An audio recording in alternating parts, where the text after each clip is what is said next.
Kat lampu kat malam ni. Bayangan tunggu kita nak pergi tidur ni. Ibu beli apa? Ni pakai payment siapa kakak? Ha? Pakai payment siapa? Apa dia? Pakai payment siapa? Payment siapa? Payment ibu ah? Ayah. Aduh, pula ayah yang payment ni. Kau nak pakai seluar mana kak? Yang mama sini gobar tu. Mi ada dua seluar tu. Umi angkat Rijal suruh Ni nenek. surat begi. Ha? So Ni surat apa? begi. So bagi kakak Fatihah nak sana tengok. Tu banyak seluar Umi sini. Dengan Umi tak nak ciong-ciong. Budak tua ni. Kau kalau ni lepas ni nak beli apa? Cari Umi kau Umi hantar. Dengan nak dan. Alah. Anak sayang ni. Kau tak nak perlu koci. Lepas tu kena bosak.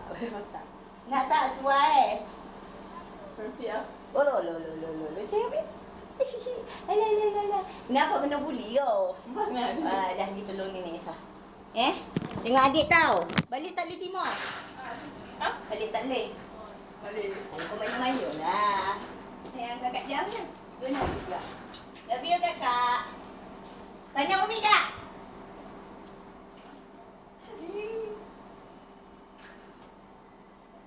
Kakak tu Umi tutup pagar tu kak. Umi pakai sampai ini kak.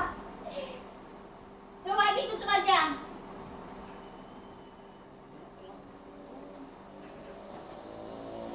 Mama lah.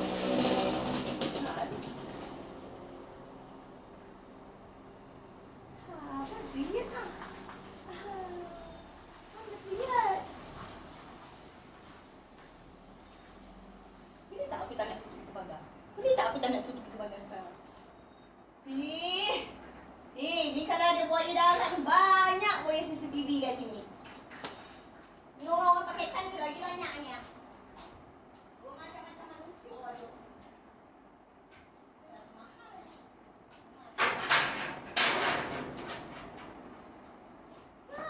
Model boleh tengah kakak. Natai. Macam mana long petapa dulu? Tak pakai baju. Lopek tu model tak ada. Dia orang pakai apa? Babi kerajaan ni. Bukan kerajaan babi. Leluhur yang penyangak, yang bodoh, yang bangang ni Yang tamat ni. Macam Nabi apa tu? Siapa tak payahlah. Kenapa tutup? Tengok kepala aku sakit. Tidur tak dapat nunggu nanti. Nanti tak dah. Nunggu. Betul dah ini. So dozing.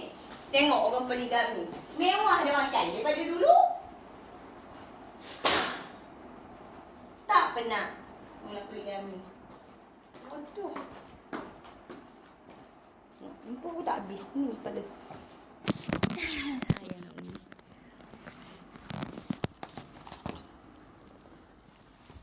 Kepala aku sakit.